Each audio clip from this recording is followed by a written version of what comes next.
वाहिगुरु जी का खालसा, वाहिगुरु जी की फतेह।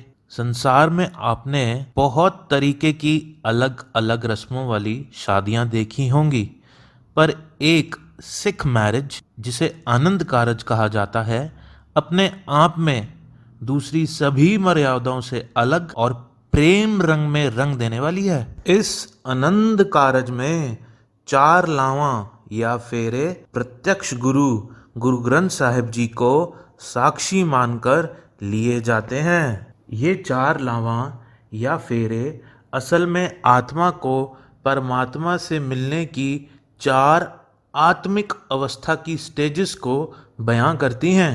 वाह, धन है ऐसे सतगुरु जो जीव स्त्री के लोक सुखिए करते हैं और परलोक सुहेले। पहले परिक्रमा में गुरु साहब जी दंपत्ति को समझाते हैं कि संसार को त्यागना नहीं, बल्कि गृहस्थ जीवन में रहते हुए पति परमेश्वर वाहिगुरु की प्राप्ति करनी है और गुरमत शिक्षा को जीवन में लाते हुए पापों का त्याग करना है। साथ ही साथ सभी कर्म कांडों का त्याग करते हुए वाहिगुरु परमात्मा का सिमरन करना है।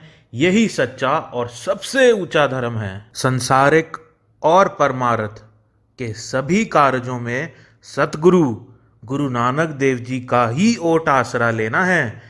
ऐसी सच्ची टेक और आसरा जन्मों जन्मों के पापों को नष्ट कर देती है। ऐसे अनिंद दंपत्ति को ही सहज आनंद वाली अवस्था सौभाग्य से प्राप्त होती है और उन्हें हर समय प्रभु का नाम मीठा लगने लगता है। सो गुरु साहब जी पहली परिक्रमा में ये दृढ़ करवाते हैं कि गुरमत ग्रहण करनी है और मनमत का त्याग करना है।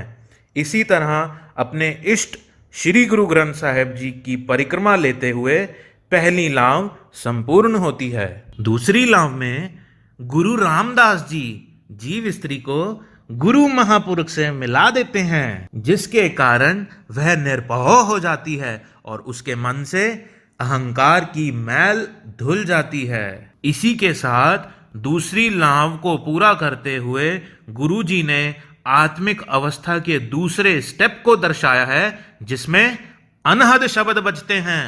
अब तीसरी लाव से मन तीसरी आत्मिक अवस्था को प्राप्त कर लेता है, जिसमें प्रभु प्राप्ति की इच्छा तीव्र होने से मन में बैराग उत्पन्न होता है। ऐसा प्रेम बैराग सौभाग्य और सिर्फ सच्चे संत जनों की कृपा से ही प्राप्त होता है, जिससे जीव स्त्री अकथ प्रभु को कथ लेती है और चौथी अवस्था जो कि सहज अवस्था है, तिसके मार्ग पे चल पड़ती है। उस चौथी अवस्था में, उस चौथी लाव में वह अपने प्रभु में लीन हो जाती है, जिस तरह ज्योति से ज्योति और सागर में बूंद समा जाती है। ऐसी सौभाग्यवती जीव स्त्री जन्म और मृत्यु के चक्रव्यूह से मुक्त हो जाती है। वाहो खसम तू वाहो, क्या खूबसूरत ब्याह हुआ है, जिसमें दोनों जीव स्त्रियों को सतगुरु जी आपस में भी जोड़ देते हैं,